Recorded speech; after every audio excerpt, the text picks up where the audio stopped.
জিলাপি খেতে যারা অনেক বেশি পছন্দ করেন তারা এইভাবে ইনস্ট্যান্ট জিলাপি তৈরি করে নিতে পারেন। কোনো প্রকার ঝামেলা ছাড়া খুবই সহজভাবে মুচমুচে এই জিলাপি তৈরি করে নেওয়া যায়।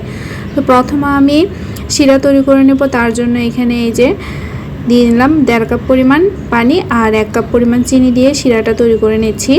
তো এই যে শিরার ফুটে উঠেছে, তো এরপর আমি চুলা অফ করে দিব। শিরাটা আমার তৈরি হয়ে গিয়েছে। তো এখন জিলাপি তৈরির জন্য ব্যাটারটা তৈরি করে নেব। তার জন্য এখানে 1 কাপ পরিমাণ বেসন নিয়ে নিয়েছি। তো যতটুকু বেসন নিয়েছি ততটুকু চালের গুঁড়ো অ্যাড করব। তো আমি 1 কাপ পরিমাণ চালের গুঁড়ো দিয়ে দিয়েছি। তো জিলাপির কালারগুলো সুন্দর আসার জন্য এখানে আমি গোল্ডেন ইয়েলো ফুড কালারটা দিয়ে দিয়েছি আর 1 পিঞ্চ পরিমাণ বেকিং সোডা দিয়েছি। অবশ্য বেকিং সোডাটা ইউজ করতে হবে। এরপর অল্প অল্প পানি দিয়ে ব্যাটারটা তৈরি করে নিচ্ছি। তো এখানে আমি হাত দিয়ে ব্যাটারটা করছি যাতে ভিতরে কোনো লাম্পস না থাকে। তো এই যে সুন্দরভাবে ব্যাটারটা তৈরি করে নিচ্ছি আর ব্যাটারটা দেখে বুঝতে পারছেন কেমন হবে। তো এই যে এখানে আমি সসের একটা বয়ামে ব্যাটারটা নিয়ে নিচ্ছি, তাহলে জিলাপিগুলো দিতে সুবিধা হবে।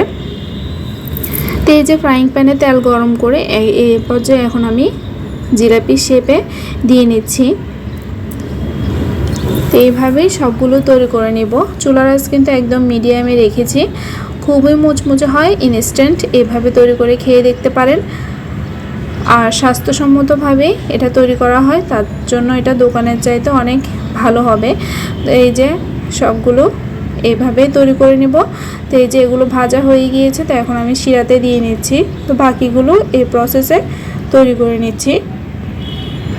তো আমি যেহেতু প্রফেশনালি জিলাপি তৈরি করে না, আমি যেমন পেরেছি তেমনই এখানে এই যে ডিজাইন করে করে জিলাপিগুলো তৈরি করে নিচ্ছি। খেতে কিন্তু খুবই দারুণ হয়েছে, ডিজাইনটা যেমনই হোক। তো এই যে সবগুলো তৈরি করে নিলাম, নিয়ে শিরাতে দিয়ে নিচ্ছি গরম গরম। তো একবার হলো এইভাবে খেয়ে দেখতে পারেন, খুবই টেস্টি হয়।